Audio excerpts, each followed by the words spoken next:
क्या होता है ना और कंटेंट की पावर क्या होती है वो आज के सेशन में आपको देखने को मिलेगा, क्योंकि इस सेशन के अंदर जो हमने मेहनत की है आप खुद देखेंगे कि भैया ये किस लेवल की मेहनत है। और एक एक चीज को मैं ना आपको बाइफरकेट करके मैप्स के अंदर जो समझाने वाला हूं, एक एक स्टेप के अंदर जो आपको मेहनत दिखाई देगी, आप खुद मान जाएंगे कि हाँ सच में इस सेशन के लिए बहुत ज्यादा मेहनत की गई है। और ये ओनली लाइव सेशन रहने वाला है, ये कंप्लीट मैराथन आज की डेट में हम कवर करने वाले हैं। विजयनगर और भामिनी किंगडम दोनों की मैराथन आज ही कवर हो जाएगी और जितने भी लोग देख रहे हैं केवल आप इसको लाइव देख पाएंगे, नहीं तो फिर आपको पेड कोर्स में जाना पड़ेगा। और ये जितना भी कंटेंट आप देख रहे हैं आज रात को जो है सारे का सारा मैक्सिमम कंटेंट जो है आपको हमारे पेड कोर्स जीएस 2.0 में मिल जाएगा। ठीक है दोस्तों, तो कुल मिला के ये है कि यहाँ से क्वेश्चन आएंगे तो यहीं से आएंगे, नहीं तो कहीं से नहीं आएंगे। ये मैं लिख के देने को आपको तैयार हूं, 100% यही कंटेंट जो ऑथेंटिक है। आप देखिए अभी मेंस का पेपर हुआ है, मेंस के पेपर में जिस लेवल की चीजें आ रही हैं हम अपने कंटेंट को उसी एंगल से अपडेट की तरफ बढ़ चुके हैं। तो ये नहीं कर रहा कि केवल वही चीजें पढ़ा रहा हूं कि जो पहले पढ़ा दी कभी है ना, या फिर जो पढ़ाई ही नहीं, तो ऐसा नहीं हो रहा है। बिल्कुल अपडेटेड नई सिरे से चीजों को मैं देख रहा हूं और बहुत सारी चीजें यहाँ पे ऐड ऑन भी कर रहा हूं। कई बार क्या होता है कि लोगों को लगता है नहीं सर ये तो आपने पहले पढ़ाई नहीं था, अब आप क्यों पढ़ा रहे हो। ऐसा नहीं होता है दोस्त, हर दिन कंटेंट चेंज होगा है ना। मान लो कि अगले महीने कोई एग्जाम हो जाए, मान लो सपोज करो कि कहीं रेलवे का होगा, कोई स्टेट का होगा, तो वहां मुझे लगेगा कि अगर कोई टॉपिक आ गया तो मैं उसको अगले सेशन में इंक्लूड करूंगा। दैट्स सिंपल है ना। तो आप कभी भी ये मत सोचना कि मैं एक बिल्कुल स्टैग्नेशन के साथ चलता हूं। मेरा जो कंटेंट है आप जब भी मेरे को नेक्स्ट टाइम पढ़ोगे उसमें हमेशा ऐड होती हुई चीजें दिखेंगी। तो ये कोई गारंटी नहीं होती कि नहीं मैं सारी चीजें पुरानी ही पढ़ाऊंगा। मेरे को आपके हिसाब से नहीं चलना है, आपके मजे के हिसाब से नहीं चलना है, मुझे चलना है कंटेंट की अपडेशन के हिसाब से। और कंटेंट अपडेशन रोज होती है ना, तो उसको कोई रोक नहीं सकता। आप ये मत सोचो कि नहीं मैंने जो एक साल पहले पढ़ाया, कुछ लोग को ये ऑब्जेक्शन होता है कि नहीं सर आप वही पढ़ाई है ना और किताब में भी वो नहीं दीजिए। ऐसा नहीं चलता चीजें है ना। मेरे को मेरे हिसाब से पढ़ाने दीजिए, क्योंकि पेपर में कुछ भी आ जाएगा फिर आप लोग बोलोगे नहीं आपने तो पढ़ाया नहीं था, लांछन लगाते हो तो एक सेकंड नहीं लगाओगे ना। तो इस वजह से अभी जो मैं चीजें करवा रहा हूं मुझे मेरे हिसाब से करवाने दीजिए। और अगर आपको लगता है जैसे ये किताब तो आपके पास होगी ना और इस किताब में मैक्सिमम चीजें तो कवर है। एक लड़के को अभी मैंने देखा बदतमीजी करते हुए बोलता कि नहीं सर इसमें तो बहुत सारी चीजें कवर नहीं। भाई अगर इस किताब में चीजें कवर नहीं है ना तो फिर दुनिया की किसी किताब में चीजें कवर नहीं है। और मैं तो रोज अपडेशन करूंगा। आपको कुछ भी अपडेटेड चीज लगती है आप एक व्हाइट पेपर में लिख के किताब के अंदर ऐड कर लो। कोई मेरे को लगता है 3 से 4% चीज आपको ऐड ऑन करनी पड़ेगी, अदरवाइज तो किताब अपने आप में फुलफिलमेंट है पूरी की पूरी। भाई इतना चीज तो किसी ने आज तक नहीं डाली किताबों के अंदर। ठीक है, तो ये अपनी अपनी सोच की बात है। अगर आपको समझ है तो आप क्या करेंगे कि पेन नाम की चीज होती है, पहले भी बताया उसको थोड़ा सा घिसाएंगे है ना, हाथ उठा के और 4-5 पॉइंट अगर एक्स्ट्रा है तो लिख लेंगे। आप मेरे को ये रोक नहीं सकते इस चीज के लिए कि नहीं मैं अभी आपको पढ़ाऊंगा, मैं मेन कंटेंट छुड़ा दूंगा आपको, केवल मैं लिमिटेड कर दूं कंटेंट। तो फिर मैं क्या करूंगा, तो फिर उठा के मैं सिर्फ पेड वालों को करवाना शुरू कर दूंगा या यूट्यूब पे बताऊंगा। अगर इस तरीके से आपकी सोच रहेगी तो आप हमेशा कोशिश करो कि आपको आगे बढ़ना है, ना कि पीछे खुद को देखना है। तो आज जो हम कवर करने वाले हैं पूरी पूरी विजयनगर और भामिनी किंगडम को कवर करेंगे। और इसकी पीडीएफ के भूखे लोग जितने भी हैं उनको मैं बता दूं कि वो जो है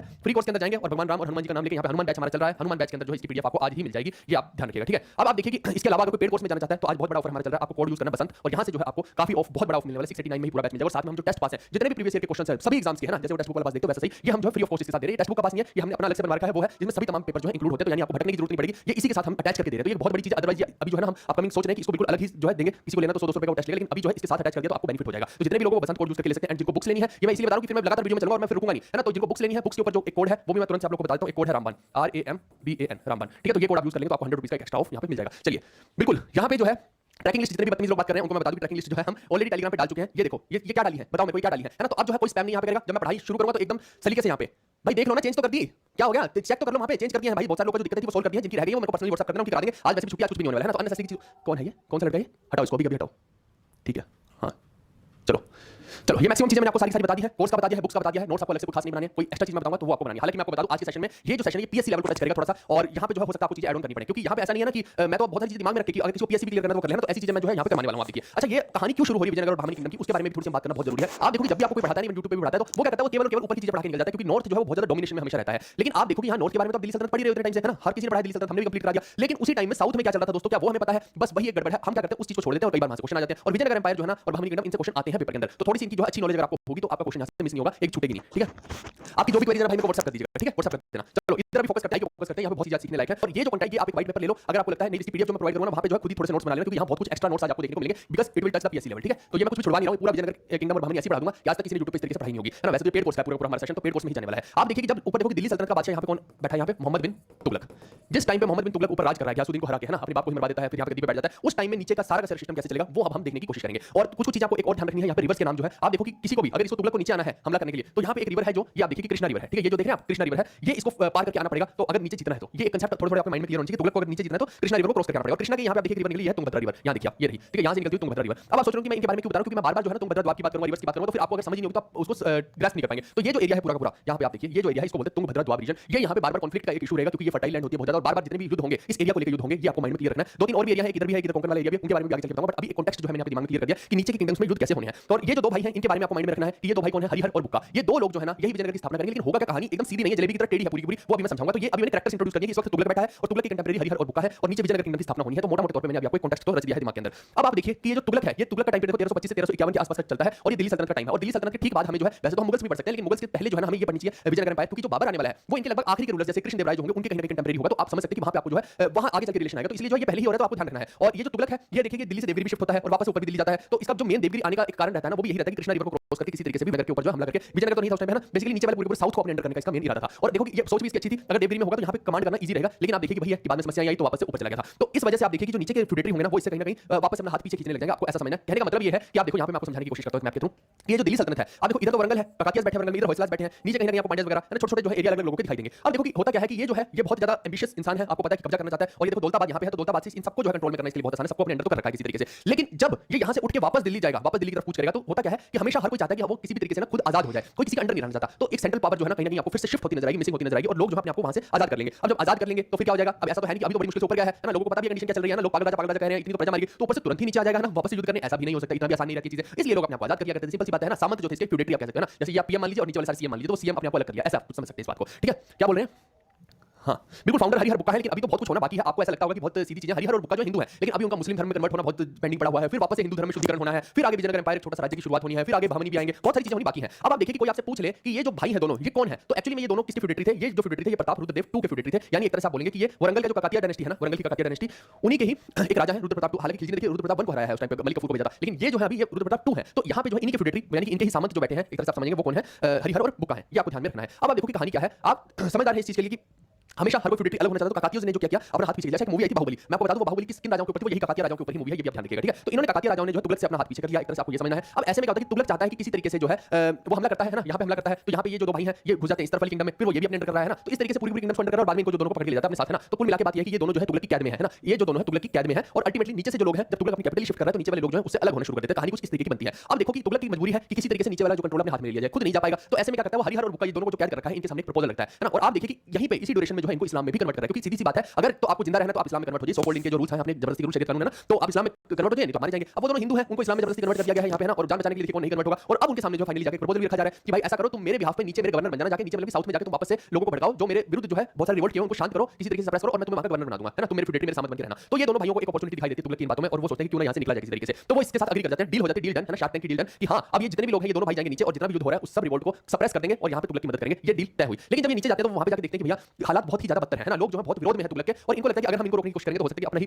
पता कहीं ना कहीं कट जाए। तो क्योंकि तुगलक से लोग बहुत दुखी थे, सीधी सी बात है, मोहम्मद बिन तुगलक तो देखिए कि बहुत ही बेवकूफ इंसान निकला है ना। अब बताइए आपको क्या क्या उसने, हालांकि पागल राजा है, लोग इतने ज्यादा अक गए हैं उस इंसान से कि कोई भी उसकी बात तो सुनने को तैयार ही नहीं है, ये समझना। और अगर हरिहर बुक्का उसकी बात करेंगे तो भैया उनका क्या हाल होगा, सोचो डंडा लेके धुलाई कर दी जाएगी इन दोनों की। तो ऐसे में आप देखिए कि अब मुस्लिम धर्म में कन्वर्ट हो चुके हैं, सबसे बड़ी बात तो ये है। तो आप देखो कि मैंने आपको एग्जांपल बताया शुद्धिकरण वाला, मैंने बोला था ना काशी के पंडित जो है फिरोज शाह तुगलक के वजीर को जो है वो हिंदू था ना, बाद में इस्लामिक बन गया, तो वो माने नहीं थे कि नहीं तुम्हारा शुद्धिकरण नहीं हो सकता, दरवाजे बाहर के जाने के लिए खुले हैं, वापस आने के लिए नहीं है, फिर वो हमला करता है, काशी के पंडितों को मुस्लिम बनाता है। यहाँ पे देखिए कि वैसा ही एक आपको एग्जांपल देखने को मिलता है, लेकिन एक अच्छा एग्जांपल देखने को मिलता है। हरिहर और बुक्का जो है वो गुरु विद्यारण्य से मिलते हैं, और ये विद्यारण्य जो है ये हिंदुइज्म के फुल फिलोसोफर है। अब ये इनका शुद्धिकरण यहाँ पे कर रहे हैं कि भैया तुम जो है वापस से हिंदू धर्म में आ जाओ। अब देखो ये मैंने बोला था आपको कि शुद्धिकरण वाली चीज जो है ना वो कहीं ना कहीं अगर ज्यादा होती है ना, बहुत लोग एक्सेप्ट अगर उसको कर लेते हैं पंडित जो है, तो कहीं ना कहीं जो काफी हेल्प मिलती है, और यहाँ पे एक हमें बेनिफिट देखने को मिला। अब इन दोनों ने जो है वापस से हिंदू धर्म को एक्सेप्ट कर लिया, इस्लाम को छोड़ दिया, समझ लेंगे, है ना। और यहाँ से ये गुरु साहब जो है इनको बोलते हैं कि आप जो है किसी न किसी तरीके से हिंदू एम्पायर को क्रिएट करने की यहाँ पे कोशिश कीजिए। तो अल्टीमेटली ये लोग जो है ये दोनों भाई जो इस चीज का बेनिफिट उठाते हैं, और 1335 के आसपास में 1335 के अराउंड जो है ये तुगलक को बोलते हैं कि भैया तुम्हें जो उखाड़ना उखाड़ लो, अब तो हम तुम्हारी फ्यूडेटरी ना है, और ये जो है यहाँ पे अपने एक हिंदू एम्पायर क्रिएट करने की कोशिश करते हैं, छोटे से एरिया में जो अपने हिंदू एम्पायर क्रिएट कर लेते हैं। अब कोई पूछ ही ले, है ना, देखो ये काकातिया जो वरंगल के टाइम के हैं, ये तो मैंने लिख ही दिया है, 1323 की बात है, और तुगलक ने इनको इंप्रिजन किया था। और कोई पूछ ले कि कहां पे इंप्रिजन किया था, कहां पे जाके इनको पकड़ा था, तो मैंने भी बताया डोलते डोलते कर्नाटक के एरिया में आ गए थे। तो वो एरिया या तो अनिगोंडी लिख लो या कंपली लिख लो या कर्नाटक लिख लो, एक ही बात है, ये एक टेकअवे है यहाँ पे। इसके अलावा साउथ में जो है जाते हैं, लेकिन वहां पे जो है तुगलक का रूल नहीं बनने देते, खुद अपना एक छोटा सा हिंदू एम्पायर क्रिएट करते हैं, हिंदू किंगडम एस्टैब्लिश होती है 1335 से 36 के बीच में। अगर कोई पूछ ले सीधा सीधा बताएंगे विजयनगर की शुरुआत जो हरिहर और बुक्का कर रहे हैं 1335 से 36 के बीच में। कहानी समझ में आई कि कैसे एक छोटी सी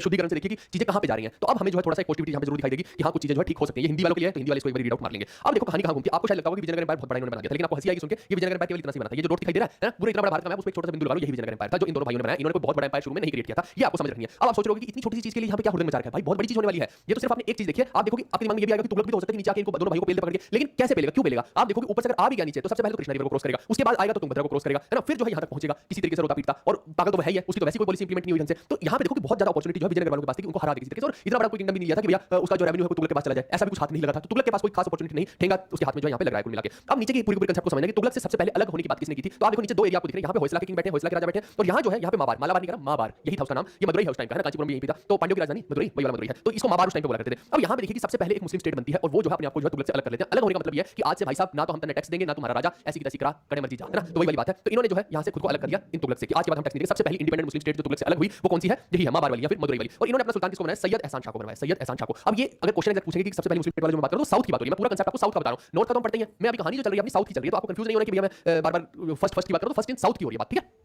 और ये जो है कृष्णा रिवर होगी, ये तुंगभद्रा रिवर होगी, ये कंसेप्ट मैं आपको क्लियर कर चुका हूं। अब जो है चीजें बदलेंगी यहाँ पे। आप देखिए देखिए कि अब खेल थोड़ा सा कैसा होगा।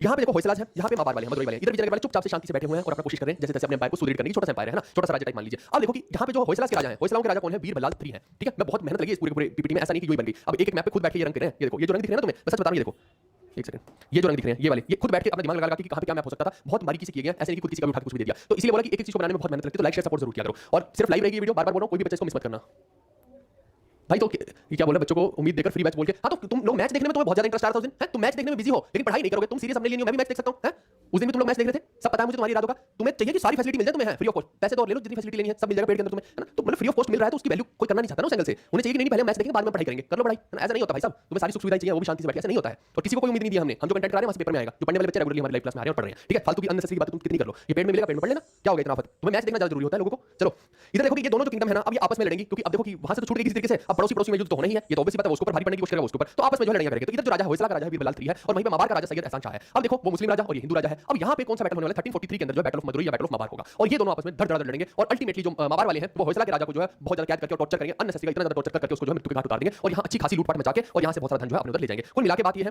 कि कब्जा नहीं करते हैं, बट जितना भी पैसा वगैरह जो चीजें लेके जा सकते थे लूटपाट करके ले जाते हैं, ये आपको समझना है। अब इसके बाद वीर बल्लाल के बाद जो है इसी का बेटा है विरूपाक्षा बल्लाल, ये जो है गद्दी पे बैठता है। लेकिन आप देखिए कि इनकी शायद किस्मत उतनी अच्छी नहीं थी होयसला वालों की। अब देखो कि बैठने के बाद भी 2-3 साल के अंदर तो वो भाई लुढ़क गया है। अब 1343 में ये पापा उसका लुढ़क गया और 1346 में ये खुद बच्चा लुढ़क गया जो बैठा गद्दी पे। तो कहने का मतलब है कि अब वो किंगलेस हो चुके हैं, उनके पास राजा ही नहीं है होयसला वालों के पास कोई। अब देखो मैं राजा की बात करता हूं तो मैं ब्लड लाइन से बात करता हूं, मैं ये नहीं बोलता कोई भी कमांडर बैठ सकता है वहां पे, लेकिन एक लोगों के अंदर एक्सेप्टेंस किसकी होती है कि हां ये ब्लड में है इसके, तो ये ब्लड की पूरी रॉयल है, पूरी फैमिली, तो लोग उसी को एक्सेप्ट करते थे पहले, है ना। आज की डेट डेमोक्रेसी नहीं थी, तो ऐसे करके जबरदस्ती कोई राजा बन जाए वो एक अलग बात है, लेकिन जो रॉयल ब्लड से रहेगा वही राजा माना जाता था। तो कोई राजा है ही नहीं इस वक्त। अब ऐसे मौके का फायदा कौन उठाएगा भाई साहब? ऐसे मौके का फायदा आप देखिए कि ये जो विजयनगर वाले ये उठाएंगे, ठीक है। Here Hoysala got weakened and Vijayanagar empire जो पूरा कैप्चर कर लेगा। ये छोटे से दो भाई जो बैठे हुए हैं यहाँ पे इसके ऊपर हमला करेंगे, और इनके पास अभी इतना ज्यादा धन दौलत भी नहीं है क्योंकि माबार वालों ने भी लूट लिया इधर से, और वहां पे राजा भी नहीं, अनस्टेबिलिटी हो रही है, वॉर ऑफ सक्सेशन चल रहा है। तो इसका फायदा ये दो भाई उठाते हैं और यहाँ पे हमला करते हैं। और अब देखो कि छोटा सा एम्पायर जो थोड़ा सा बड़ा हो जाता है, फ्लरिश हो जाता है, यानी अब जो है विजयनगर एम्पायर ये बन गया। ये देख रहे हो आप, ये एरिया जो है पूरा विजयनगर एम्पायर बन गया। बहुत बढ़िया सोच। इसको बोलते हैं कि अपॉर्चुनिटी जब भी आए ना पॉलिटिक्स के अंदर आपको उसका सही यूटिलाइजेशन करना है। The same opportunity never knocks your door again and again, ये बात आपके माइंड में क्लियर होनी चाहिए। और वही चीज यहाँ पे भी हुई है ना, वो एक अपॉर्चुनिटी है, उन्होंने उसका फायदा उठाया और देखो बन गए इतने बड़े एरिया के राजा। अब ऐसे में ही देखिए कि 1347 के अराउंड जब बहामनी किंगडम भी एस्टैब्लिश होती है, तो ये भी हमें समझना है। इसके बारे में भी आगे जब बहामनी के बारे में मैं बात करूंगा तो मैं बताऊंगा कि ऊपर जो है कहीं ना कहीं बहामनी होगी और नीचे जो है विजयनगर होगी। इन दोनों का आपस में बहुत ज्यादा टसल चलने वाला है। सेम बातें मैंने हिंदी में भी लिख दी, यहाँ पे पूरा हिंदी में प्रोवाइडेड, आप इसको कर सकते हैं। क्या बोल रहे हैं भाई? जिसने जो किया है उसको वही मिलेगा। हाँ वोटे मूव, मजा आ गया, कहते हैं वोटे मूव, बिल्कुल सही बात है, चेक एंड मेट वाली बात है ना। जो तुमने ऑर्डर किया भाई वही मिलेगा, मैं कुछ नहीं बदलने वाला। कुछ लोगों की बदतमीजी की वजह से, उनकी गलतियों की वजह से बहुत सारे लोगों को सफर करना पड़ता है, उनकी किताबें बीच रास्ते में अटक जाती है। नहीं करने वाला किसी का चेंज, मैं मत बोलना कुछ भी चेंज करने के लिए। जो तुमने ऑर्डर किया तुम्हारे घर पे आएगा, बात खत्म। नहीं करेंगे इस चीज में, बिल्कुल भी नहीं करूंगा, है ना। आप कुछ चंद बच्चों की वजह से बहुत सारे लोगों को सफर करना पड़ता है, मैं उस चीज में बिल्कुल आपके साथ नहीं कर रहा हूं। अब आप देखिए कि मोहम्मद बिन तुगलक जो है, जैसे ही वो दौलताबाद को छोड़ता है, लेफ्ट का दौलताबाद, है ना। अब आप देखो कि दिल्ली में बैठा हुआ है भाई साहब। अब पूरा का पूरा एरिया में देखो ये कैसे डिवाइड करके रखता था अपने सामंतों को, फ्यूडेटरी को, अमीर बोलता था उनको, ठीक है। मैंने पहले भी ये चीज़ आपको बताई थी, इनको अमीर सदा बोला जाता था, है ना। सदा समथिंग लाइक कि आप अलग अलग प्रोविंस बना दीजिए, अलग अलग प्रोविंस का एक एक सीएम बना दो, ऐसे उनको अमीर बोल दो, आज की डेट के हिसाब से सीएम हो गए। अब अमीर सदा का मतलब होता है कि हर एरिया में जैसे अलग अलग बंदे बिठा दिए और उनको वहां का हेड बना दिया, एक छोटा सा फ्यूडेटरी बना दिया। अब आपको समझना है अमीर सदा, मान लो कि एक अमीर सदा को जो है सपोज करो कि 100-150 बंदा जो है हथियारबंद अलाउड था। अब ऐसे ही अब देखो गड़बड़ क्या होती है कि जब बहुत सारे अमीराए सदा जो हैं वो परेशान हो जाएंगे। अब हर को 100 बंदा अलाउड है, 100 इसके 100 इसके 100 इसके, ऐसे करके मान लो कि 100 अमीराए सदा इकट्ठे हो जाएं, तो सोचो कि उनकी कितनी एक आर्मी ही बन जाएगी, समझ रहे हो। 100 अमीराए सदा इकट्ठे हो जाएं और सबको 100 हथियारबंद लोग चाहिए हैं, तो 10,000 की आर्मी इकट्ठी हो गई है। तो और ऐसा ही हुआ, हर अमीराए सदा ने क्या बोला कि आओ हम मिलते हैं, ये तुगलक तो पागल राजा है और वैसे भी वो नौटंकी कर रहा था, उल्ट पुल्ट चीजें कर रहा था, जनता उसके साथ नहीं दे रही थी।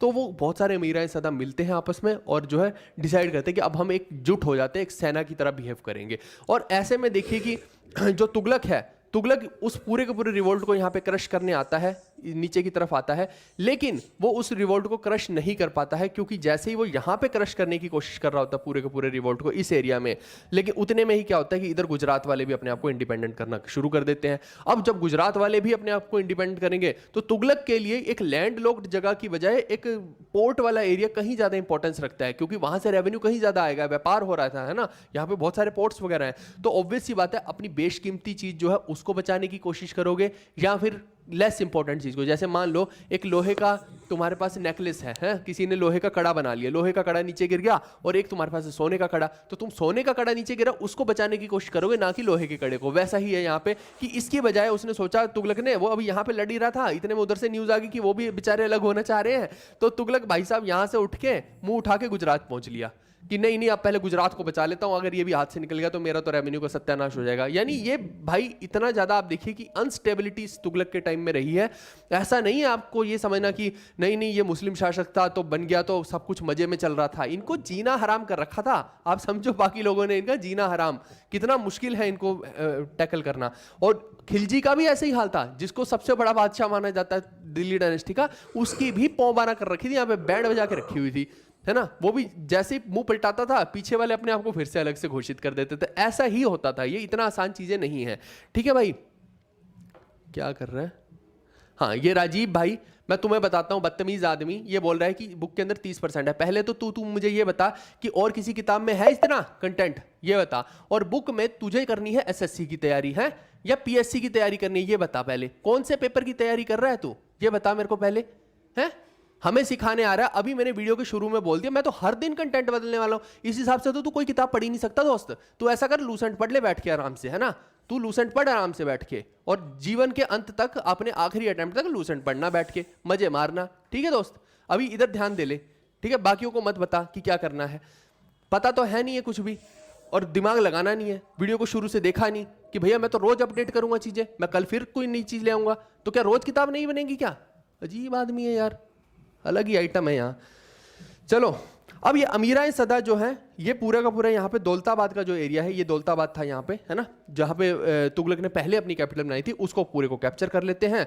और यहाँ पे ये अब देखो कि डर है एक। अभी देखो तुगलक का ऐसा नहीं है कि तुगलक चला गया तो सब कुछ ठीक है, ये बहुत टॉर्चर किया करते थे, आपको पता है ना। जो भी इनके हथकंडे चढ़ता था कितना ज्यादा। अभी देखो कि शंभाजी के बारे में हम देखेंगे, है ना, मूवी आएगी तो उसमें कितना ज्यादा टॉर्चर है। तो यहाँ पे भी भैया बहुत टॉर्चर करते थे ये लोग। अगर उसके हाथ लग गया कोई ऐसा व्यक्ति जो उसके खिलाफ भड़का रहा था लोगों को, तो मतलब समझो कि उसकी तो मौत है, और मौत भी इतनी खतरनाक कि भैया रोएगा वो इंसान। तो यहां पे अब इन सब अमीराए सदा ने सोचा कि हम में से जो भी राजा बनेगा वो चढ़ने वाला सूली पे। देखो कितना मजेदार खेल है कि राजा बनना सबको पसंद है, लेकिन यहां पे जो भी राजा बना, समझो कि अगर वो पकड़ में कल को आ गया तो उसका क्या हश्र होगा। सोचने वाली बात है, कोई राजा बनने को तैयार नहीं है यहाँ पे। तो इन्होंने क्या किया, एक बुढ़ऊ को पकड़ लिया भाई साहब। ये बुढ़ऊ इनके पास था जिसका नाम था इस्माइल माख। इस्माइल माख, इन्होंने बोला कि भैया तुम्हारी वैलिडिटी खत्म होने वाली है लगभग, है ना, तुम्हें कोई टेंशन है नहीं है, बुढ़ऊ तुम हो चुके हो, तो ऐसा करते हैं, हमारी सबकी तो वैलिडिटी है ही, कल को अगर पकड़े गए तो बोल देंगे कि यही आदमी था जिसने भड़काया था, है ना, सबके खिलाफ, तो इसी को पकड़ो। तो ऐसा करते हैं, बुढ़ऊ तुम्हें बना देते हैं। तो ये बुढ़ऊ जो है यहाँ का राजा बन जाता है, इस्माइल माख। ये आपको समझना है। कहानी समझ में आई आपको? बोलते हैं सर आप हरियाणा से हो क्या? मैं हरियाणा में भी रहा हूँ, मैं पंजाब विच भी रहा हाँ, आई नो इंग्लिश ऑल्सो मेरे को हिंदी भी आती है, बहुत सारी चीजें मैंने सीख रखी, टेंशन ना लो। अब यहाँ पे क्या होता है, इस्माइल माख को बना देते हैं भाई साहब। ये बैठ रहा है मजे से, और पता नहीं कि कब खंजर चल जाए। ये वही है कांटों का ताज इसको पहना दिया भाई साहब, कि कब तुम्हारे पिछवाड़े में वो कांटे घुस गए तुम्हें पता नहीं लगेगा, है ना। कांटों के तख्त पे बिठा रखा है इस आदमी को, थोड़ा सा भी प्रेशर हुआ तो गए उसके अंदर ही घुस जाएंगे उसके, है ना। तो अब ये जो है हो गया सारा का सारा खेल। अब ये भी चालू है ना। इसको लगता है आगे चल के कि भैया ये तो मेरे ऊपर ज्यादा ही सूली लटक रही है, ऐसा करता हूं मैं, अपना जो है तख्ता थोड़ा सा खिसकाता हूं।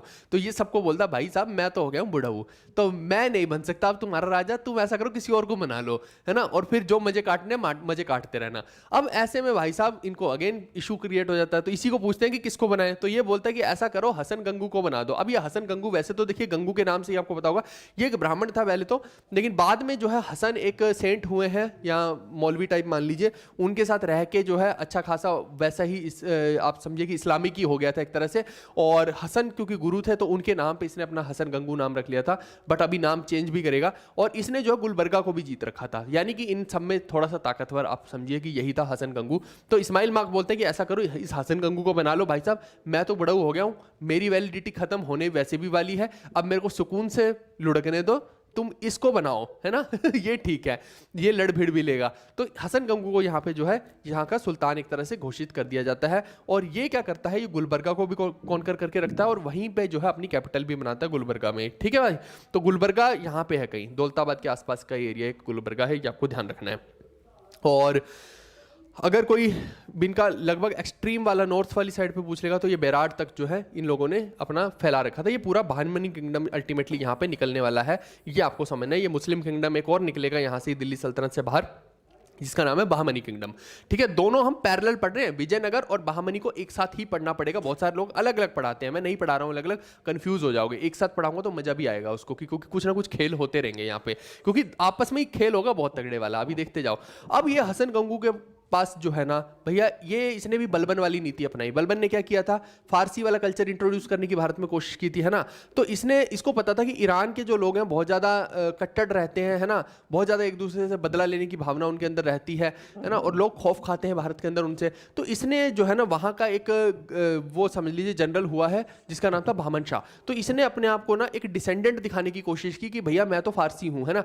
तो इसने जो है अपना नाम अलाउद्दीन बहमन शाह रख लिया। रियल में इसका नाम अलाउद्दीन बहमन शाह है ही नहीं, और ये तो है भी नहीं मुस्लिम, ये सोचो सबसे बड़ी बात तो। लेकिन इसने अपना नाम जो अलाउद्दीन बहमन शाह रख लिया, और यही बहमन जो है ना, इसी से ही बहामनी किंगडम की स्थापना होती है, इसी को बोलते हैं बहामनी किंगडम। और ये कब हो रही है, 1347 में। तो कुल मिला के क्या आपको ये कहानी समझ में आई है? पेड कोर्स में बहुत सारी वीडियोस अलग हैं, हनुमान सीरीज से बहुत सारी वीडियोस अलग हैं, बिल्कुल अलग हैं, वो होंगी ही अलग ना। ये हनुमान सीरीज भी उसमें डाल रहा हूं, लेकिन उसमें बहुत सारी वीडियो अलग हैं, उसमें तो बहुत एक्सट्रीम लेवल का कंटेंट है।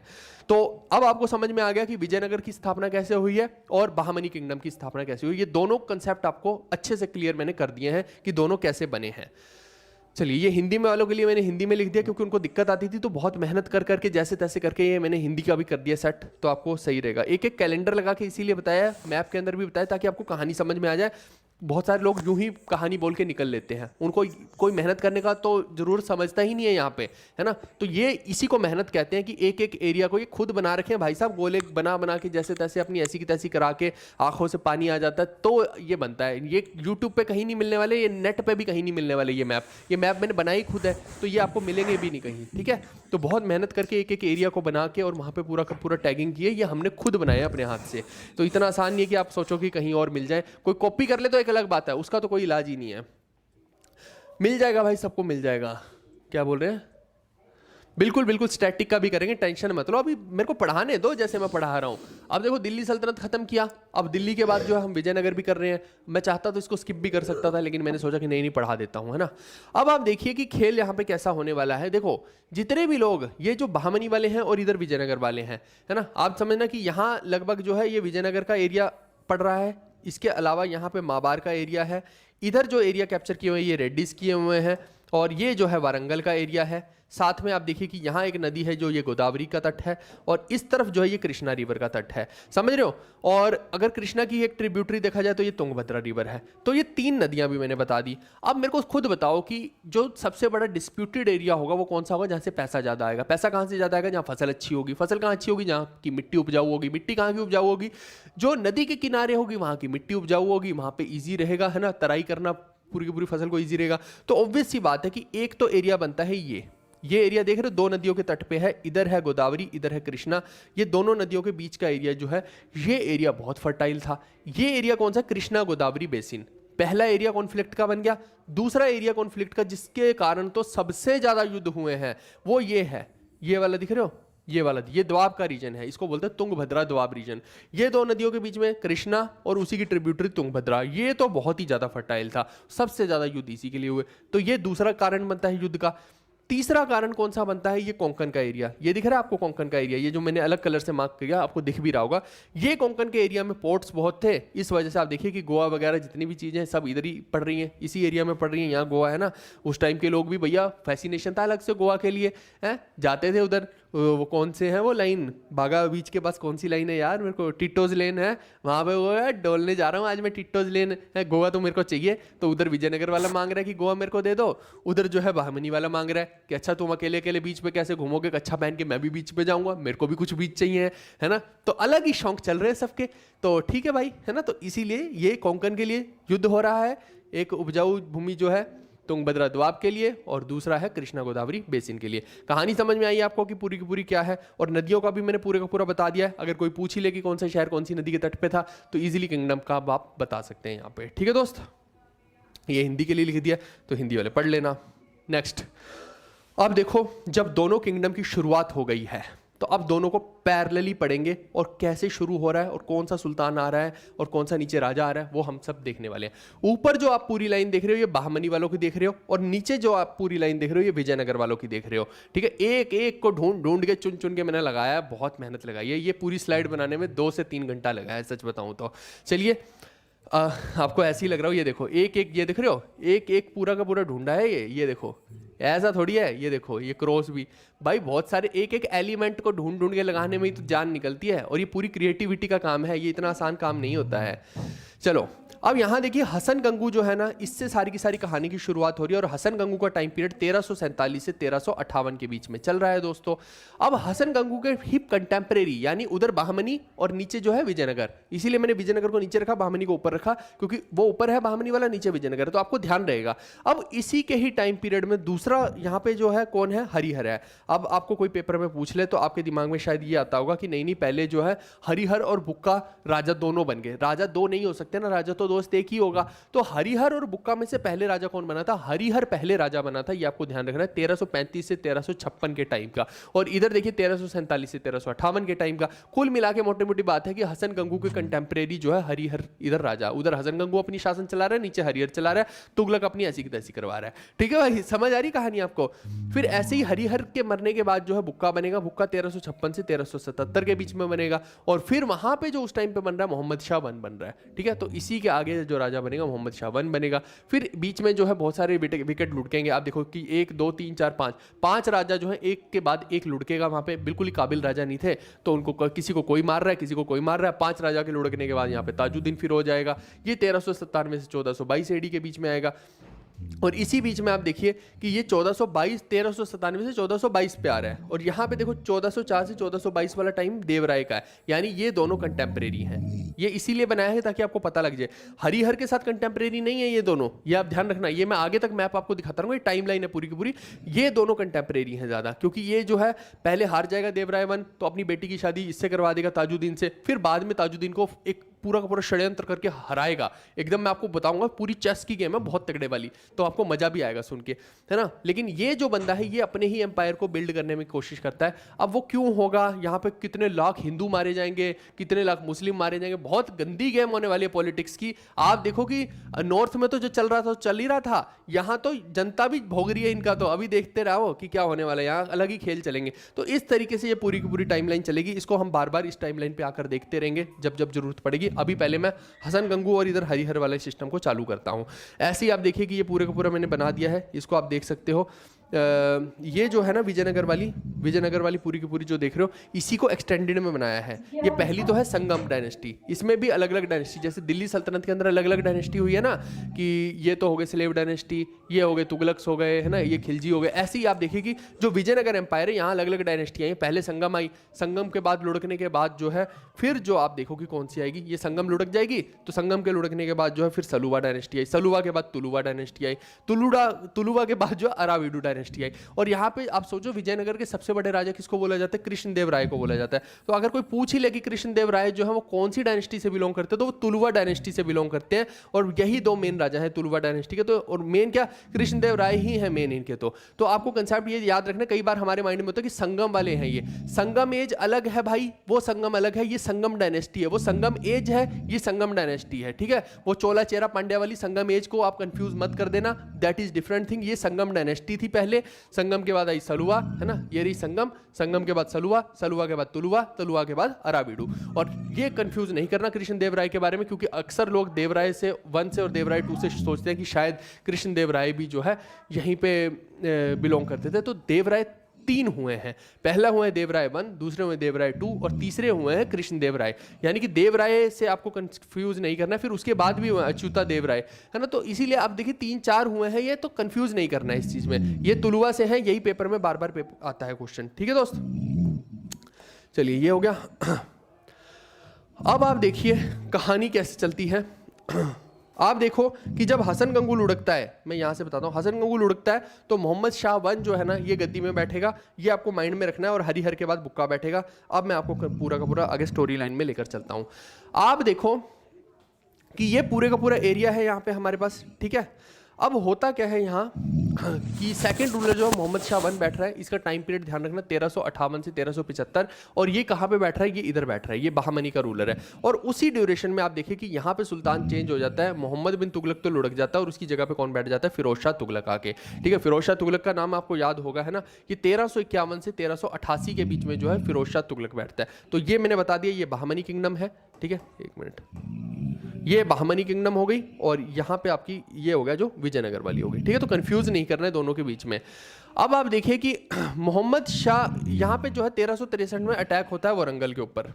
वारंगल कहाँ गया, ये रहा वारंगल। ठीक है, तो ये जो है पूरा का पूरा वारंगल पे जब अटैक करता है मोहम्मद शाह यहाँ पे बैठा हुआ, तो वो पूरा का पूरा यहाँ का एरिया जीत लेता है वारंगल का। बहुत तबाही यहाँ पे मचाता है, बहुत लोग मरते हैं और वारंगल लगभग आधा जो है इन्हीं के एरिया के यहाँ पे आ जाता है। गोलकोंडा फोर्ट होता है यहाँ पे, गुलबर्गा नहीं कह रहा, गोलकोंडा फोर्ट, और यही इनका वारंगल वालों का मेन फोर्ट था। तो गोलकोंडा फोर्ट अगर इनके पास आ गया, समझ लो बहामनी के पास, तो लगभग सारा एरिया ही आ गया। तो ये बिल्कुल पिचक जाते हैं, एंड में रह जाते हैं ना वारंगल वाले। काकातियस की मैं बात कर रहा हूँ। तो कुल मिला के आप देखिए कि काकातियस या वारंगल वाले जो है बिल्कुल सप्रेस होकर साइड में रह जाते हैं। अब ये यहाँ पे एक डील साइन कर लेते हैं और लगभग देखियो कि इन्होंने भी ये मेन एरिया तो जीत ही लिया है। अब छोटा मोटा एरिया उधर जा भी रहा है तो जाने दो, है ना। तो उन्होंने जो है दोनों ने एक डील साइन कर ली कि भैया आज के बाद हम नहीं लड़ेंगे, और इन्होंने मान लिया कि हम जो है इनकी एक तरह से फ्यूडेटरी के तौर पे रहेंगे, यानी कि ये हमारे माई बाप है ना। बहामनी वाले जो है वारंगल वालों के माई बाप हैं, इन्होंने ये यहाँ पे एक्सेप्ट कर ली बात। तो कभी भी उनसे ऐसा नहीं कर सकते कि उनको बाईपास कर रहे हैं, ये आपको बात ध्यान रखनी है। तो दोनों के बीच में एक पीस ट्रीटी यहाँ पे साइन हो जाती है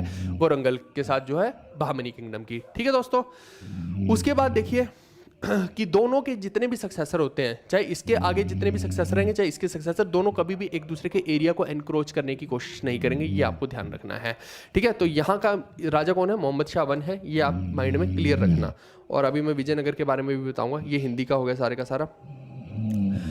अब आप देखिए कि मोहम्मद शाह वन का ही टाइम चल रहा है, लेकिन विजयनगर में क्या हो रहा है वो समझते हैं। ये विजयनगर है, विजयनगर में इस वक्त देखिए हरिहर के बाद कौन बैठ गया, बुक्का बैठ गया। बुक्का 1356 से 1377 के आसपास का है, और ये देखो 1358 से 1375 के आसपास का, यानी दोनों लगभग कंटेम्परेरी राजा हैं। अब जो बुक्का का देखो कि क्या चाह रहा है कि हमने जो है ये एरिया तो पूरे का पूरा जीत ही लिया है, अब ये भाई साहब चाह रहे हैं ये जो दोआब का एरिया है, तुंगभद्रा दोआब का, ये भी किसी तरीके से विजयनगर के हाथ आ जाए। इससे क्या होगा, बहुत पैसा मिलेगा, रेवेन्यू मिलेगा। तो होता क्या है, यहाँ पे एक फोर्ट होता है, ये जो झंडा लगा रखा है ना, ये झंडा देखिए, ये मैंने एक एक डॉट लगा के पूरा का पूरा क्रिएट किया है खुद ही, है ना। ये देखो आप, ये पूरा का पूरा क्रिएट किया है। तो आप देखो ये झंडा लगा के, ये देखो ये मैंने रिप्रेजेंट कर दिया कि ये इस फोर्ट की बात हो रही है। ठीक है, इस फोर्ट के ऊपर जो झंडा है और ये झंडा सेम ही दिखेगा आपको। तो ये जो आप देखिए कि इस एरिया में एक फोर्ट पड़ता था, जो कौन सा फोर्ट है, मुदकल फोर्ट। ये मुदकल फोर्ट आप ध्यान रखिएगा, है ना। अब मुदकल फोर्ट पे क्या होता है, यहाँ पे देखो अगर किसी एरिया को लेना है तो सीधी सीधी सी बात है, वहां के किसी किले पे कब्जा करना पड़ेगा, वही उसका राजा बन जाता है। सिंपल सी बात है, नहीं तो कैसे डिफाइन करोगे कि हाँ ये मेरा राज में आती है एरिया। फोर्ट ले लिया तो मतलब वहां का राजा बन गया, सीधी सी बात है। तो इतने में क्या होता है कि यहाँ पे देखिए कि अभी मोहम्मद शाह वन जो है यहाँ प्रेजेंट नहीं होता है, वो अभी वहाँ पे है, और इस एरिया में जो है अभी बहुत ज़्यादा कोई सुचारू रूप से चल भी नहीं रहा सिस्टम, और आपस में कोई लड़ाई हो भी नहीं रही है। सच कुछ ऐसा दिक्कत वाली बात इतनी है नहीं है अभी तक, है ना। लेकिन होता क्या है, मौके का फायदा उठा के जो है ये भाई साहब बुक्का जो है, इसको लगता है कि शेर के मुंह को खून लग गया जैसे, है ना। तो ये क्या करता है, ये यहाँ हमला कर देता है, और यहाँ जो है मुदकल फोर्ट के ऊपर देखिए बहुत सारे मुस्लिम होते हैं, हजारों की यहाँ तादाद में, 20, 25, 30 हजार कितने भी हो सकते हैं। तो उनको जो है ना स्लॉटर करता है, बहुत ब्रूटली जो है ये जो बुक्का है उनको किल करता है। यहाँ पे जितने भी मुस्लिम होते हैं सब मारे जाते हैं, और सिर्फ जो है एक आदमी को छोड़ता है। इसे लगता था कि मैं खौफ क्रिएट कर लूंगा, तो इसने सिर्फ एक आदमी को छोड़ा, और वो उस आदमी को भी इसलिए छोड़ दिया कि तुम भाई मैसेंजर के तौर पे जाओ और वहां पे अपने मोहम्मद शाह वन को बता दो कि यहाँ पे आज की बात नजरें नहीं उठानी है। अब देखो ये तो भाई बेइज्जती वाली बात होगी मोहम्मद शाह वन के लिए। मोहम्मद शाह की यहाँ पे थू थू होने लगी है कि उधर से हिंदू साम्राज्य वाले इतने मुस्लिमों को मार गए। आप सोचो आज पाकिस्तान और जब इंडिया का युद्ध होता है बॉर्डर पे, मान लो हमारे 4 जवान भी शहीद होते हैं, तो कितना ज्यादा रोष प्रदर्शन हो जाता है अपने देश के अंदर,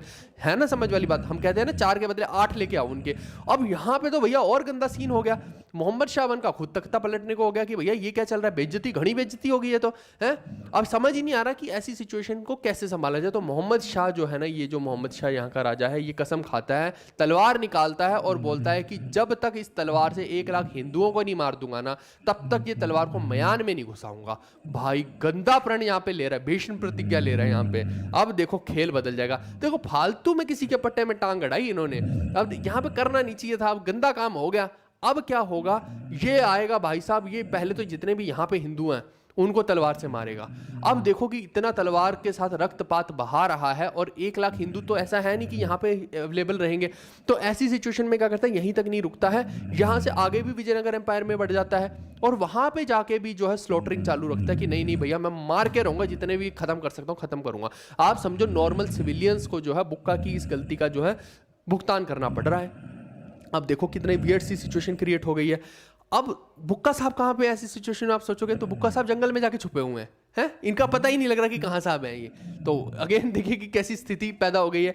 अब देखो यही मैं चीज़ बोलता हूँ, कई बार हम जो है बहुत सारे राजाओं को हीरो बना देते हैं ना। अब ये देखो ये भाई साहब का आता पता ही नहीं लग रहा है। हालांकि ये देखो कि मोहम्मद शाह उसको पकड़ तो नहीं पाता, लेकिन कितने दिन स्लॉटर करता रहेगा भाई, क्या उसको और कोई काम धंधा नहीं है कि यहाँ पे हिंदुओं को मारता रहे हैं? ऐसा तो है नहीं है।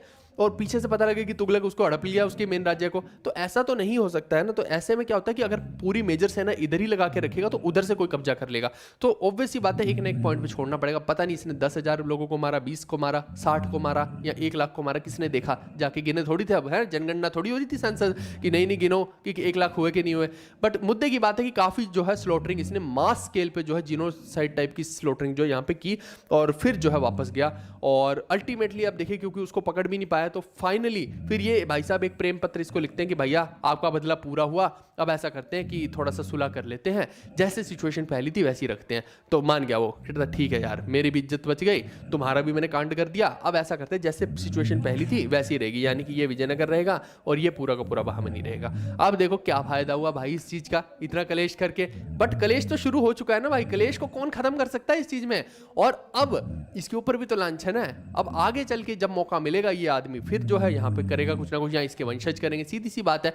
यानी इस एरिया के लिए और इस एरिया के लिए भैया कलेश मचने वाला है, घमासान का बहुत गंदा कलेश मचने वाला है, ये आपको ध्यान रखना है। लेकिन क्योंकि यहाँ पे तो अब डील हो गई है और इसमें जो है एक डील करते हैं दोनों, इस तरफ वाले भी और उस तरफ वाले भी, कि आगे से कभी युद्ध होगा ना तो हम सिविलियंस को हाथ नहीं लगाएंगे। अब ये कोई सेंस वाली बात भी नहीं है। युद्ध जो होता है दो राजाओं और उसके सोल्जर्स के बीच में होता है, कभी भी जनता के बीच में नहीं होता। आज हमारा मान लो चाइना के साथ युद्ध हो जाए या पाकिस्तान के युद्ध हो जाए तो हम जाके अगर उनके नॉर्मल इंसानों को मारने लग जाए कितना गलत होगा, या वो आके हमारे यहाँ के नॉर्मल सिविलियंस को मारने लग जाए तो क्या वो एक अच्छी चीज है? वो बिल्कुल भी अच्छी चीज नहीं है। क्या सिविलियंस कर रहे हैं युद्ध? भाई युद्ध है सोल्जर्स के बीच में, जो सोल्जर उनके साथ लड़िए और काम को खत्म कीजिए, है ना। तो सिविलियंस को कभी नहीं मारा जाना चाहिए। बट यहाँ पे इतना बड़ा सिविलियंस का साथ हानि हुई कि इन्होंने डील साइन कर ली कि आज के बाद सिविलियंस को नहीं मारेंगे। हालांकि बाद में इन दोनों ने ही बहुत बार इस डील को तोड़ने की भी कोशिश की, यानी कि बार बार सिविलियंस को मारते ही थे। बट स्टिल सिविलियंस की पोजीशन थोड़ी सी बेहतर हो जाएगी, ये आपको समझना है। तो अल्टीमेटली पीस ट्रीटी कब होती है? 1367 के अंदर जो है एक पीस ट्रीटी हो जाती है। ये देखिए, ये यहाँ पे मैप के थ्रू, कैलेंडर के थ्रू मैं पूरा का पूरा बता रहा हूँ। हर स्लाइड में एक कैलेंडर दिखेगा ताकि आपको पता लग जाए कि हम बात क्या कर रहे हैं। ठीक है दोस्तों, इसको हटा देते हैं। चलिए, अब ये सिविलियंस का मैंने बता ही दिया यहाँ पे, और अल्टीमेटली सिचुएशन वापस से रिस्टोर होती है। और ऑब्वियसली बात है इसके पास असला बारूद वगैरह भी अच्छा होता है, इसके पास भी तोप होती है लेकिन उतनी अच्छी नहीं होती, तो सिचुएशन जो है ऐसी क्रिएट हो जाती है। ये हिंदी में भी मैंने लिखा, पढ़ लीजिएगा। अब इसके बाद देखो 1377 तक अब हम आ चुके हैं। अब सिचुएशन देखते हैं कि क्या है। अब विजयनगर के ऊपर आप देखिए कि विजयनगर की नज़रें तो इधर थी, लेकिन अगेन मुस्लिम्स ने वहाँ पे जो है उसको रोक दिया है। अब हिंदू एम्पायर यहाँ तो नहीं जा सकता है। अब क्या किया जाए, किस तरफ से जाया जाए, तो ये नहीं समझ में आ रही है। तो अब बंदूक उधर की जगह बंदूक नीचे को घूम गई, है ना। ये बंदूक को देखिए, ये रही ये बंदूक, देख रहे हो। तो ये बंदूक पहले ऊपर हुआ करती थी, अब घुमा के इसने बंदूक को इधर कर लिया, क्योंकि एम्बिशियस तो है भैया कि जीतना है, अपने एरिया को बढ़ाना है। अब वो बढ़ाए कैसे? तो बुक्का साहब ने बोला कि ठीक है ऊपर नहीं जा सकते, नीचे की तरफ चलते हैं फिर, है ना। वो हमारा क्या उखाड़ लेंगे। तो माबार की तरफ जो है हमला करने की कोशिश करते हैं, और यही माबार था जिसने यहाँ पे भी लूटपाट मचाई थी। तो एक सॉलिड रीजन भी मिलता है माबार के लिए। तो माबार यानी कि मदुरई के ऊपर जो हमला करते हैं और उनको जीत लेते हैं यहाँ पे। हालांकि आप देखिए कि बुक्का यहाँ पे हमला नहीं करेंगे, बुक्का का एक लड़का है कुमार कंपना, वो यहाँ पे हमला कर रहा है। तो ये हमें कहानी समझनी है, और अल्टीमेटली जो है यहाँ पे बेसिकली जो है इनको हरा देते हैं माबार वालों को, और ये एरिया भी अपने अंडर कर लेते हैं। अब देखो न्यू विजयनगर कैसा बनेगा। अभी तक का विजयनगर सिर्फ इतना सा था, अब देखो न्यू कितना बनेगा। ये पूरा का पूरा विजयनगर बन जाएगा। ये पूरा एरिया आप साउथ का देख रहे हैं, ये सारा जो है विजयनगर साम्राज्य बन गया है। कहानी समझ में आई कि विजयनगर साम्राज्य क्या बन गया है? ठीक है, चलो ये हिंदी में लिख दिया, आप इसको एक बारी रीड आउट मार लीजिएगा। चलो अब देखो कहानी कहाँ तक पहुंची है। अभी तक जो कहानी है मोहम्मद शाह 1 तक पहुंच गई है और बुक्का तक पहुंच गई है। अब अगला टाइम में मैंने अभी आपको बताया कि यहाँ एक के बाद एक विकेट डाउन हो रही है और यहाँ देखिए कि बहुत ज़्यादा अनस्टेबिलिटी है, जिसको बोलते हैं वॉर ऑफ सक्सेशन, कि यहाँ पे एक के बाद एक जो है आपस में लड़ाई झगड़ा चल रहा है कि मैं राजा बनूंगा, मैं राजा बनूंगा, और राजा कोई बन नहीं पा रहा है। तो कुल मिला के यहाँ पे बहुत ही कलेश मचा हुआ है, ये आपको समझना है। अब आप सोचेंगे कि यहाँ जो नया राजा आता है हरिहर 2, तो इसके पास तो एक अच्छी अपॉर्चुनिटी है कि ये बहामनी पे अटैक कर दे भाई, बहामनी पे अटैक कर दे। ये भी तो हो सकता है ना कि वहां पे इतना ज्यादा वीकन है, लेकिन ये चूज करता है कि भैया मैं अटैक नहीं करूंगा, मुझे कोई जरूरत नहीं है उनके पट्टे में टांग अड़ाने की, वहां जो हो रहा है होने देते हैं। क्योंकि आप देखिए युद्ध में भी आपको बहुत पैसा लगेगा, आपका पूरा अनस्टेबिलिटी क्रिएट हो जाती है। इसने क्या ध्यान दिया कि अपने राज्य को समृद्ध बनाएंगे, उसको सुदृढ़ बनाने की कोशिश करेंगे, और ये बिल्कुल सही भी है। जितने भी इनिशियल रूलर होते हैं, अगर आपने शुरू में एक टेरिटरी ले लिया तो उसको हमेशा सुदृढ़ बनाइए, उसके बाद दूसरे के घर में अटैक कीजिए, ना कि पहले ही अटैक करने लग जाओ और अभी खुद का घर कमजोर है तो फिर तो वो आके हरा ही देगा ना आपको। तो इसने जो है अपना ही साम्राज्य सुदृढ़ करने की कोशिश की, उनके साथ उनके पट्टे में टांग अड़ाने की कोशिश नहीं की। ये हमें समझना है, ठीक है भाई। और अभी इसी का टाइम पीरियड थोड़ा सा देख लेते हैं कि क्या क्या होने वाला है। यहाँ पे तीसरा रूलर आ रहा है हरिहर, और हरिहर जो है 1377 से 1404 के बीच में है। और आप देखिए कि यहाँ पे अगर देखेंगे तो हरिहर ने क्या, आप देखो इसके पूर्वजों ने क्या ट्रीटी कर रखी थी कि ये जो दोआब का एरिया है इसके ऊपर कब्जा नहीं किया जाएगा। तो ये चूज करता है उस ट्रीटी को कि ठीक है भैया, हमने बहामनी के साथ ये ट्रीटी कर रखी है, लेकिन इसको ना करके हम क्या करते हैं, हम कोंकण का एरिया कॉन्कर कर लेते हैं। तो इधर से जाके कोंकण के एरिया को कॉन्कर कर लेते हैं, क्योंकि बात सिर्फ जो है ट्रीटी में वो इस दोआब के एरिया की हुई थी, कोंकण की तो बात ही नहीं हुई थी। तो इसने सोचा कि पोर्ट्स तो अपने कब्जे में लूं, तो इसने ये काम करने की कोशिश की कि भैया जहां से ट्रेड आना है, जैसे चोला लोग करते थे, है ना, तो वो एरिया के ऊपर कैप्चर करने की कोशिश की। क्योंकि आप एरिया को लेके क्या करोगे भाई, जहां से पैसा आएगा उसको तो लोगे ना, व्यापार होगा उधर से, पूरा का पूरा व्यापार यहाँ पे पोर्ट्स के थ्रू होना है, टैक्सेस मिलेंगे, तो पैसा आएगा तभी तो खेल चलेगा, नहीं तो मतलब क्या है, एरिया का आप करोगे क्या इतने सारे एरिया को लेके, है ना। तो कुल मिला के ये वाला एरिया जो है ये कैप्चर करता है, ये आपको समझना है। इसके 2 मेन युद्ध हुए हैं, हरिहर ने जो 2 अटैक किए, एक तो कोंकण के एरिया को ले लिया, ये मैंने आपको बता दिया है, एंड दूसरा क्या कहता है, बेलगांव और गोवा जो है वेस्ट में बहामनी किंगडम के, उनको भी कैप्चर कर लेता है। तो गोवा और क्या कहते हैं बेलगांव जो है वो इधर ही पड़ रहे हैं, तो इनको भी जो है एक तरह से अपने अंडर कर रहा है। तो कुल मिला के बात ये है कि ये सारे के सारे एरिया जो है कर लिया अपने अंडर। अब दूसरी इसकी जो मेजर कैंपेन है वो श्रीलंका की तरफ है, यानी कि एक कैंपेन इस तरफ भेजता है, और नॉर्थ का जो श्रीलंका, साउथ का नहीं, सिर्फ नॉर्थ का, जैसे चोला लोग किया करते थे, है ना, वो गया था ना गंगई कोंडा इस तरफ, है ना, राजेंद्रा गया था ना इस तरफ, तो वैसे ही आप समझ लीजिए कि ये भी जो है ये नॉर्थ श्रीलंका में भेजता है, और यहाँ पे जो है एक तरह से उनको अपने कब्जे में करने की कोशिश करता है। और इसी के टाइम में, हरिहर के टाइम में जो है एक कन्नड़ पोइट हुआ है जो बहुत फेमस पोइट हुए हैं, जिनका नाम है मधुरा, है ना, मधुरतान वही वाले। तो ये जो है इन्होंने इस टाइम पे बहुत ज़्यादा वेदों की कंपाइलेशन की थी, और ये कन्नड़ पोइट थे, ये आपको समझना है। इनको टाइटल भी दिए गए थे वैदिक काम मार्गा या फिर वैदिक काम स्थापनाचार्य, ठीक है, वैदिक मार्ग स्थापनाचार्य, यानी वेदों के मार्ग की स्थापना करने वाले, आप ऐसे समझ लीजिए, या फिर वेद मार्ग प्रवर्तका इनका जो है नाम दिया गया था। तो अगर पेपर में आए तो आप बता सकते हैं। सेम ही बात मैंने हिंदी में भी आपको सारी की सारी मेंशन कर दी है। चलिए अब देखो कि टाइम पीरियड आएगा 1406 का। मैं वापस से टाइम लाइन पे लेके चलता हूँ। मैंने आपको हरिहर की बात सारी की सारी समझा दी है, हरिहर तक की हमने कहानी समझ ली। इधर तो कुछ खास हो नहीं रहा कि जो मैं आपको बता दूं, मेन यही था समझने वाला। हरिहर के बाद कौन आ रहा है, देवराय 1 आ रहे हैं, ये इंपॉर्टेंट रूलर है। और देवराय 1 के साथ कंपैरिजन में कौन है, ताजुद्दीन फिरोज हैं। आप दोनों के टाइम पीरियड को देखिए, ये 1422 में रिटायर हो रहे हैं, ये भी 1422 में रिटायर हो रहे हैं, 1397 में आ रहे हैं, ये 1404 में आ रहे हैं, तो लगभग सेम से टाइम के, ये हमें समझना है। ये भी तगड़ा रूलर है उधर का, ये इधर का तगड़ा रूलर है, ऐसे समझना है। तो ये दोनों का कंसेप्ट मैं आपको बताने लगा हूँ, यानी टाइम लाइन में हम लगभग 1406 के टाइम के आसपास में पहुंच चुके हैं। अब आप देखिए कि यहाँ पे क्या होता है, ताजुद्दीन फिरोज का ही नाम जो है फिरोज शाह बहामन भी है। मैंने बोला ना, वो बहामन नाम इसीलिए रखते थे कि थोड़ा सा ईरान वाला जो इम्पैक्ट है वो दिमाग में लोगों के छपना चाहिए है। अब इसने क्या किया, इसने 2 अटैक किए हैं, ये आपको समझना है।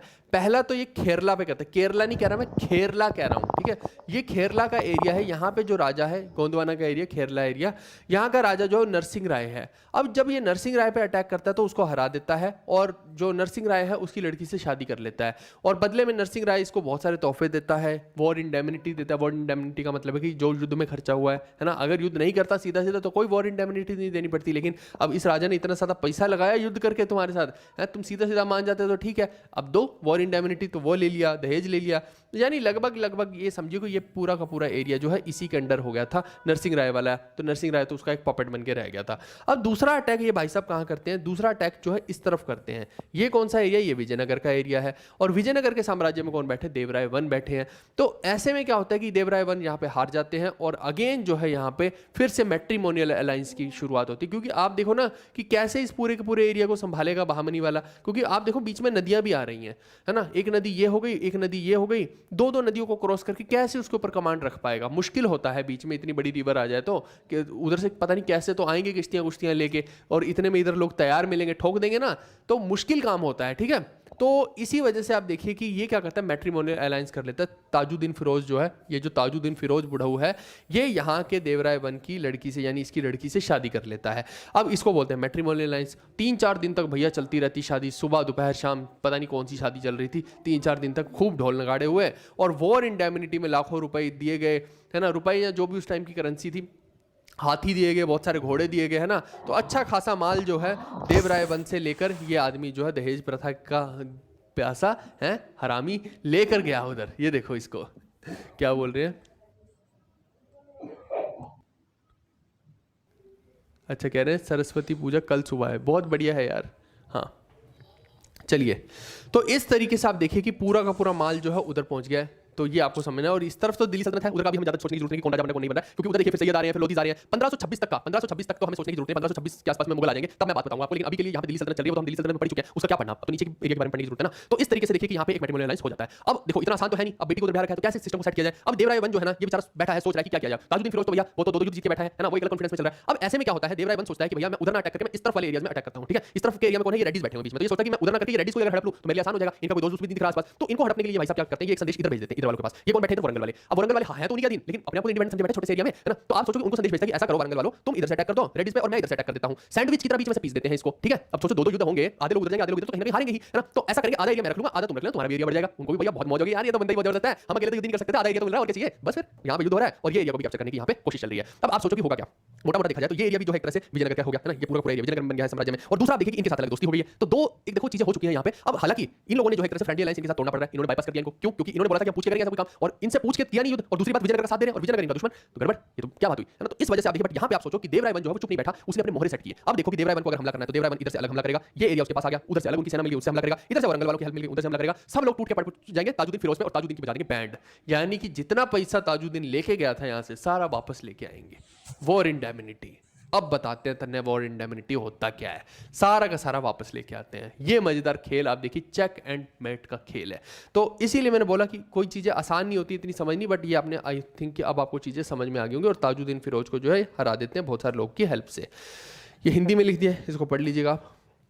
अब देखो कि ताजुद्दीन के बारे में कुछ कुछ चीज़ें वो पूछ सकता है कि क्या क्या थी, तो वो एक बहुत सारी यहाँ पे मैंने लिख दी हैं कि ये जो है बहुत सारे सभी धर्मों की लगभग रिस्पेक्ट करता था, ऐसा नहीं था कि किसी को जो है बहुत ज़्यादा परेशान कर रहा है, और बहुत ही रिलीजियस व्यक्ति भी था, साइंस के प्रति इसकी बहुत ज़्यादा नॉलेज होती थी, और कुरान की कमेंट्रीज सुना करता था, जैसे आज आप पॉडकास्ट सुनते हो ऐसे पास में बिठा लेता था मौलवियों को और सुनता था। इसके बाद देखिए कि बॉटनी में इसका बहुत ज़्यादा इंटरेस्ट था, ज्योमेट्री में, लॉजिक्स में, यानी काफ़ी ज़्यादा पढ़ा लिखा इंसान था। पोइट भी बहुत अच्छा था, कैलीग्राफी भी बहुत अच्छी आती थी, एक अकेली जान पता नहीं क्या क्या कर रहा था, जो इसका दिल कर रहा था। इसके बाद जो फरिश्ता हैं, फरिश्ता इन्हीं के टाइम के जो हैं, बहामनी और विजयनगर के टाइम के ही राइटर हुए हैं, बहुत बड़े पोइट हुए हैं, ये समझना है। जैसे हम फायान यानसांग की बातें करते हैं, ऐसी फरिश्ता हुए हैं। अब ये फरिश्ता क्या बोलते हैं कि ये आदमी जो है अरबी, पर्शियन भाषा, टर्किश भाषा, तेलुगु, कन्नड़, मराठी सब भाषाओं में जो है निपुण था। यानी पता नहीं भाई क्या चल रहा है, इस आदमी को इतना कुछ आता था, मैं तो ये समझ नहीं पा रहा हूँ ये क्या है, अकेली जान क्या क्या कर रहा था ये। चलो जो भी है, हाँ, पर ये ऑर्थोडॉक्स मुस्लिम था, बहुत ज़्यादा जो है पौराणिक नीतियों को, पौराणिक परंपराओं को जो है मानता था, ये हमें समझना है।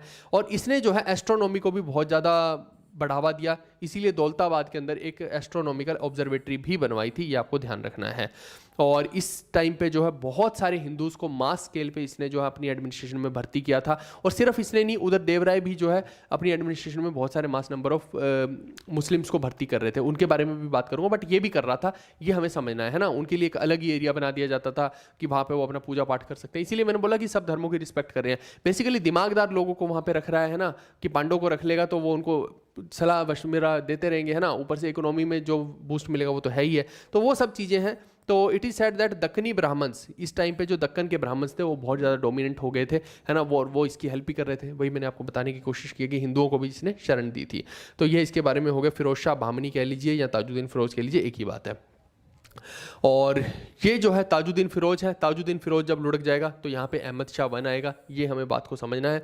और इधर जो देखिए कि देवराय वन जब लुढ़केगा तो इधर से देवराय टू आएंगे 1442 से 1446 के आसपास के टाइम में। ठीक है दोस्तों, तो ये कहानी मैंने आपको समझा दी है। इसके अलावा देखो कि देवराय वन जो है, देवराय वन जो है ये भी बहुत सारे मुस्लिम्स को यहाँ पे अपने आर्मी में पनाह दिए हुए हैं, क्योंकि ये मुस्लिम्स हैं, ये बहुत अच्छा गोला बारूद के बारे में जानते हैं, तोपें अच्छी चला लेते हैं, गोलियाँ अच्छी दाग लेते हैं, तो इनको जो है रख सकता है अपने एरिया में। और थोड़े से कट्टर स्वभाव के हैं, लड़ाई में बहुत तेज हैं, लड़ाके हैं, तो इसको हेल्प मिल रही है एक तरह से। और इन्हीं लोगों के लिए इसने मॉस्क भी बनवा रखे हैं, स्लोटर हाउस भी बनवा रखे हैं, जहाँ पशुओं को काट काट के वो खा सकते हैं। आप देखिए सब लिखा हुआ है ये किताबों के अंदर, ठीक है। बट ये इसकी आर्मी थी और उनके लिए एक अलग ही एरिया डिफाइन करके रखा हुआ था कि इस एरिया में आप लोग सब जो है रहेंगे।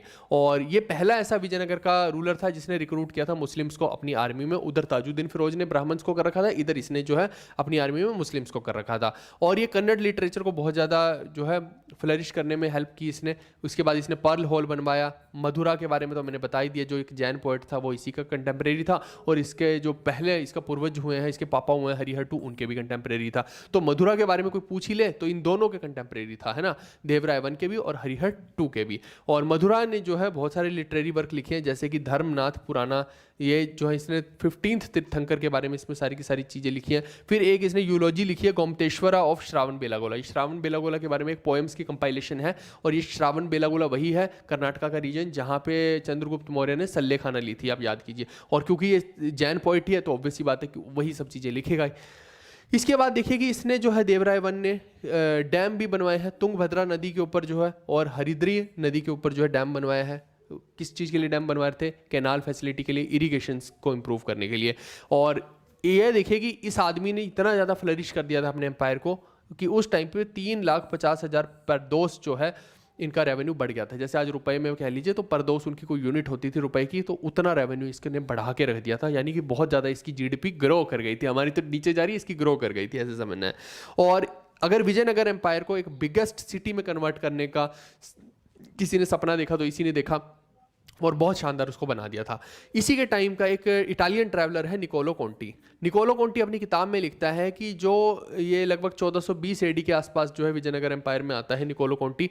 और इसके दरबार में जब आता है, देखो इसी का टाइम पीरियड चल रहा है ना, तो 1420 में निकोलो कोंटी आके देखता है यहाँ के पूरे एरिया के बारे में।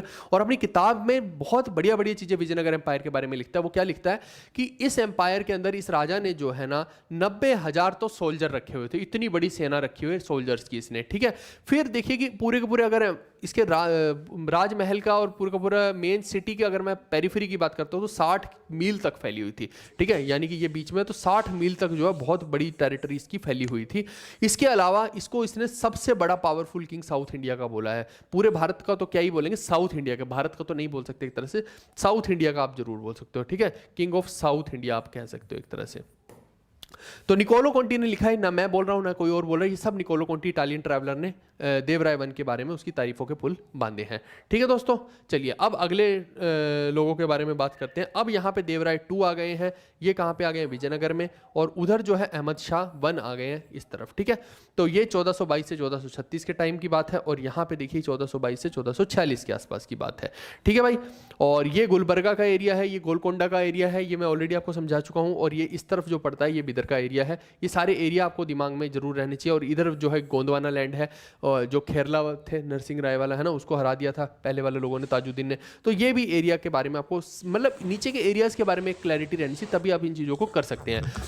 अब देखो कि अहमद शाह वन जो है ये क्या करना चाहता है, ये रिवेंज लेना चाहता है वारंगल वालों से, क्योंकि उन्होंने क्या किया था, ये वारंगल वाले जो हैं इन लोगों ने किसकी हेल्प कर दी थी? विजयनगर की। और इन्होंने जो है ट्रीटी को ब्रेक किया था, और जो ट्रीटी को ब्रेक किया जाएगा तो वहाँ पे जो सजा दी जाएगी। तो ये क्या करता है, ये भाई साहब यहाँ पे घुस जाता है और ये पूरे के पूरे एरिया को ही अपने अंडर कर लेता है कि भैया अब तुम वारंगल वालों को कुछ नहीं मिलेगा, ये सारा का सारा एरिया हमारा ही है। तो यानी सबको भगा देता है और खुद जो है पूरे के पूरे एरिया को अपने अंडर कर लेता है।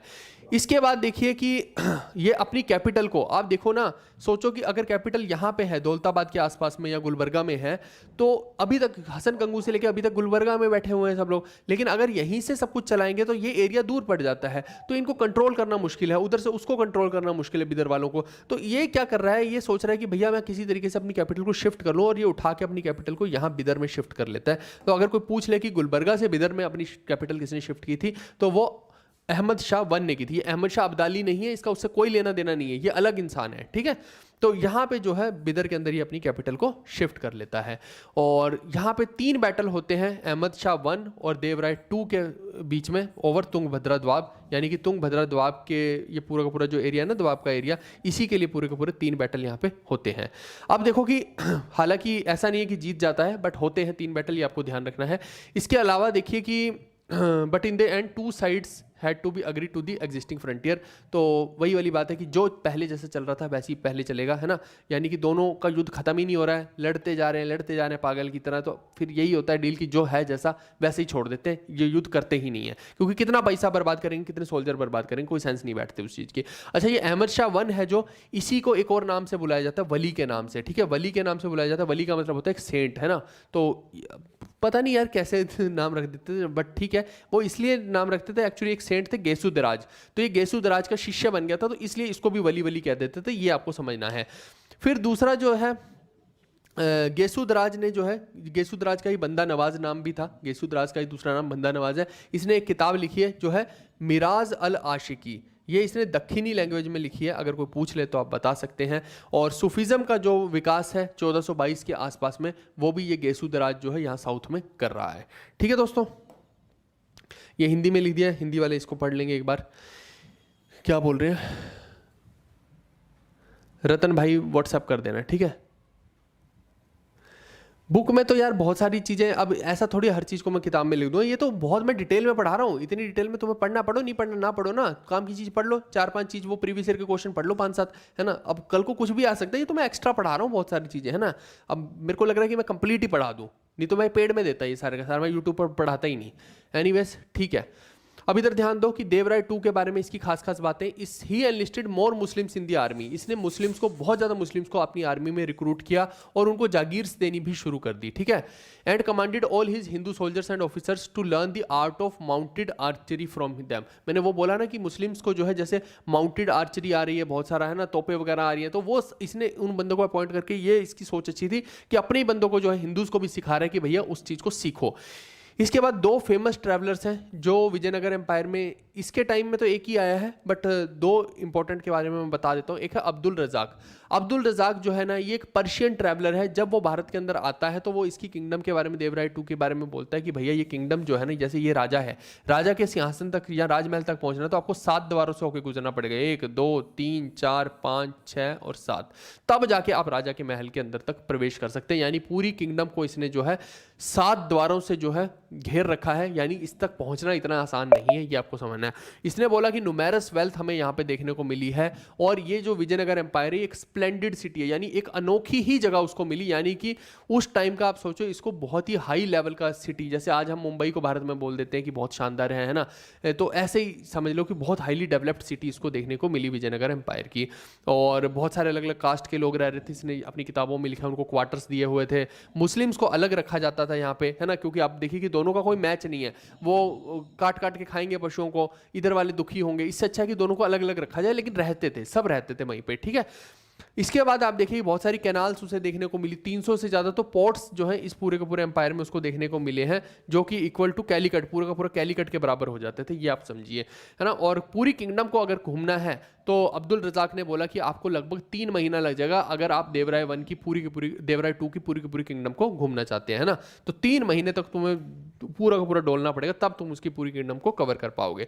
फिर एक दूसरे राइटर हुए फरनाओ नूनीज। फरनाओ नूनीज इसके टाइम पे तो नहीं आ रहे हैं, ये 1535 में आ रहे हैं, ये अच्युता देव के टाइम पे आएंगे, है ना। तो अच्युता देव के बारे में भी मैं आगे आपको बताऊंगा, बट अभी के लिए आप ये समझ लेना, ये मैंने एक्स्ट्रा पॉइंट लिख दिया है। अब्दुल रज़ाक हो गया, फिर दूसरा फरनाओ नूनीज हो गया, ये भी विजयनगर के टाइम पे ही आता है, ये पोर्टुगीज होता है, ठीक है। और पोर्टुगीज का आगमन जो है ना वो कृष्णदेव राय के अराउंड पे आएगा, तो वहाँ पे ही जो है कृष्णदेव राय के बाद ये अच्युता देव राय आएगा, तो उसके दरबार में जो है फरनाओ नूनीज आएगा, वहाँ भी बता दूंगा, बट अभी के लिए आप ध्यान रख लीजिएगा, ठीक है। और बस यही है मेन इसने जो ये बोला है फरनाओ नुनीज ने कि जो देवराय 2 के बारे में भी इसने बहुत सारी अपनी किताब में लिखा है। तो इसने ये बोला कि देवराय 2 जो है ना, उसको कौन कौन टैक्स पे करते थे? केरला वाले, कोल्लाम मतलब केरला उस टाइम का हो गया, श्रीलंका वाले, पुलिकट मतलब कि तमिलनाडु वाले, पेगू वाले, तनेश्रियम वाले यानी बर्मा वाले भी इसको देते थे। कहने का मतलब है कि इस फरनाओ नुनीज ने बताया कि बहुत सारे लोग जो है टैक्स दिया करते थे देवराय 2 को। इसने किताब के अंदर देवराय 2 के बारे में भी बहुत सारी चीज़ें लिखी हैं, लेकिन उसके दरबार में नहीं आया है, ये आप क्लियर रखना। वो अब्दुल रज़ाक आया अगर कोई पूछ ले तो। ठीक है भाई, चलिए ये हो गया हिंदी में। उसके बाद आप देखो हम 1450 के आसपास के टाइम पे पहुंच चुके हैं यहाँ पे। ठीक है, अब आप देखिए कि अगर मैं आपको बताऊं तो यहाँ पे एक के बाद एक विकेट लुढ़केगी। मैं वापस से आपको दिखाता हूँ पूरे का पूरा वो मैप दिखा देता हूँ, तो वहाँ से आप शायद क्लैरिटी ले पाएंगे। कहाँ गया, एक सेकेंड रुकिए, ये रहा। अब आप देखिए अहमद शाह 1 के बाद जो है यहाँ पे महमूद गवान जो है ये मिनिस्टर है, प्राइम मिनिस्टर है। और ये नीचे आप देखिए कि बहुत सारे बादशाह एक के बाद एक की विकेट डाउन होगी, और ये कोई बहुत ज़्यादा स्ट्रॉन्ग बादशाह नहीं है ना। तो 1436 से 1482 के आसपास के टाइम में जो है बहुत कोई स्ट्रॉन्ग सुल्तान नहीं है, लेकिन इनके पास एक मिनिस्टर स्ट्रॉन्ग है जिसका नाम है महमूद गवान। तो ये बहुत स्ट्रांगली पूरी की पूरी चीज़ों को लीड कर रहा है, जबकि यहाँ पे उल्टा बुरे हाल चल रहे हैं यहाँ, क्योंकि देवराय 2 के बाद यहाँ पे 3 राजा बदलते हैं एक के बाद एक, और उसके बाद तो संगम डायनेस्टी का नाश ही हो जाता है, खत्म ही हो जाती है। ये देखो बूम, संगम डायनेस्टी ही बूम हो गई। और ऐसे ही आप देखिए कि ऊपर वाली लाइन में बहामनी किंगडम तो कंप्लीटली ही तबाह हो जाएगी। यहाँ तो डायनेस्टी चेंज होगी ना, वहाँ तो वो पूरी किंगडम ही खत्म हो जाएगी। आप देखना यहाँ पे महमूद गवान के बाद तो कोई रहेगा ही नहीं। महमूद गवान जब मर जाएगा उसको कैसे मारेंगे वो सब मैं आगे बताऊंगा। तो ये पूरी की पूरी किंगडम जो है डिसइंटीग्रेट हो जाएगी, और फिर जो है कोई निज़ाम शाही बना रहा है, कोई कुछ बना रहा है, कोई कुछ बना रहा है, वो हम आगे देखेंगे। बट अल्टीमेटली यहाँ तक ही आपका जो है पूरी की पूरी बहामनी किंगडम रहेगी। ठीक है दोस्तों, चलो अब मैं आपको आगे लेके चलता हूँ महमूद गवान पे। ये रहा पूरा का पूरा महमूद गवान का, और यहाँ पे मैंने लिख भी